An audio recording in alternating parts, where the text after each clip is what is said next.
Comprendre Ésaïe le prophète.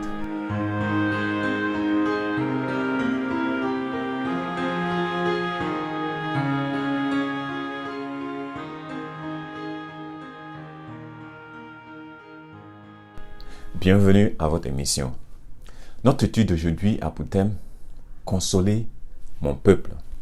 La question du jour: comment Dieu peut-il être à la fois juste et miséricordieux? Nous avons souvent l'impression que justice et miséricorde s'opposent l'un à l'autre, vu que nous voyons la justice comme l'application rigoureuse de la loi et la miséricorde comme un chèque en blanc donné aux coupables. Pourtant, justice et miséricorde, voilà deux facettes du caractère de Dieu. Une compréhension erronée de la justice de Dieu produit des craintes qui peuvent pousser à s'éloigner de Dieu par peur d'être jugé et d'être condamné. Ce qui se passe en réalité est que l'ennemi de Dieu, après nous avoir attirés dans le mal, nous fait croire que nous nous sommes si éloignés de Dieu au point que Dieu ne pourrait que nous condamner.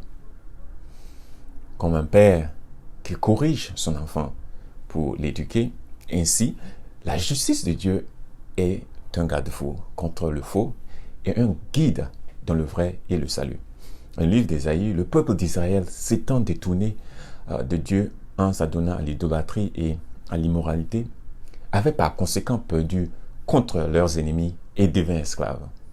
Cependant, au chapitre 40, Dieu leur envoie un message de réconfort, les rassurant de sa présence et de son amour. Au verset 1 et 2, nous lisons: « Consolez, consolez mon peuple, dit votre Dieu.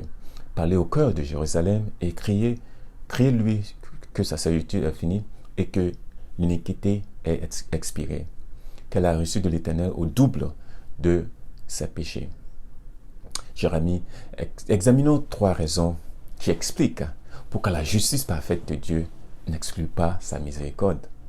Premièrement, Dieu sait de quoi nous sommes faits.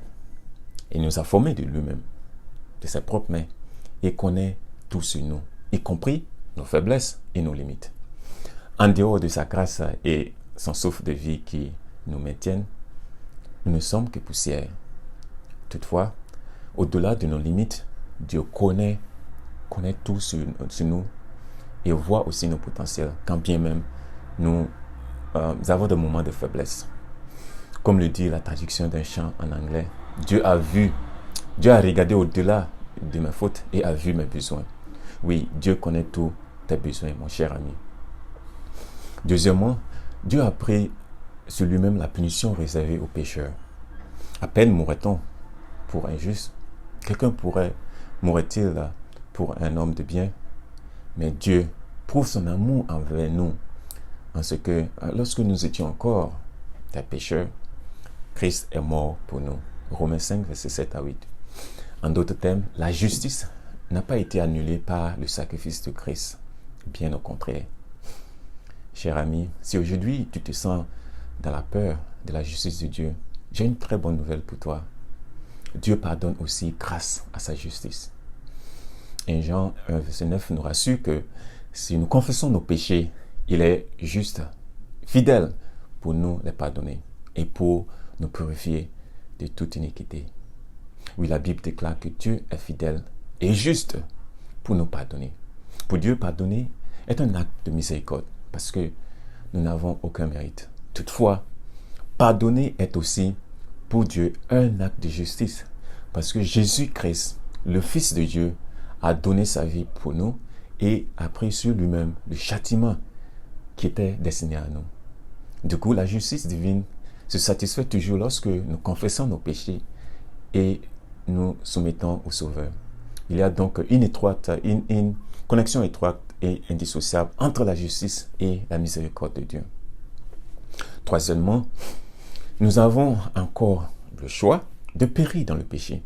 En d'autres termes, la miséricorde n'exclut pas que le pécheur périsse à la fin pour toujours, mais plutôt que la possibilité imméritée de choisir la vie éternelle est présente. Car le salaire du péché, c'est la mort, mais le don gratuit de Dieu, c'est la vie éternelle en Jésus-Christ, notre Sauveur. Romains 6, verset 23. Cela me rappelle que durant des années, je souffrais d'anxiété et de peur chronique. Me faisait beaucoup de soucis pour mon avenir. J'essayais très souvent d'être parfait dans tout ce que je faisais à cause de ma peur d'échouer.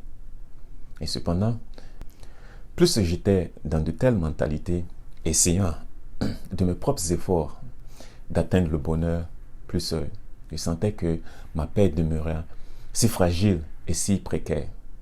Mais grâce soit rendue à Dieu qui m'a permis de découvrir la vraie paix, le bonheur et le salut qui ne résident qu'en lui. Je me suis rendu compte que la miséricorde de Dieu n'exclut pas que nous traversions des moments de preuve et de difficulté dans ce monde, mais que Dieu donne toujours l'opportunité de se ressaisir et de vivre la sérénité, l'espoir et la paix avec lui. Alors, je puis dire avec assurance comme David que quand je marche dans la vallée, même quand je marche dans la vallée de l'ombre de la mort, je ne crains aucun mal, car Dieu est avec moi. Cher ami, Dieu est avec toi, il est près de toi, autour de toi et de moi. Il désire déverser sur nous sa justice et sa miséricorde en abondance. Il désire nous faire goûter les délices de son pardon et la restauration de notre être tout entier. Il nous libère de l'esclavage du péché. Et si tel est ton désir, mon cher ami, incline-toi ou prie avec moi. Seigneur notre Dieu, notre roi, que la gloire, l'honneur, la grâce te soient rendues. Merci pour cette opportunité d'étudier ta parole. Aide-nous de la cerner et de la mettre en pratique. Aide-nous à vivre pour toi et à demeurer engagés pour ton salut et ta vérité. C'est au nom de Jésus que j'ai prié.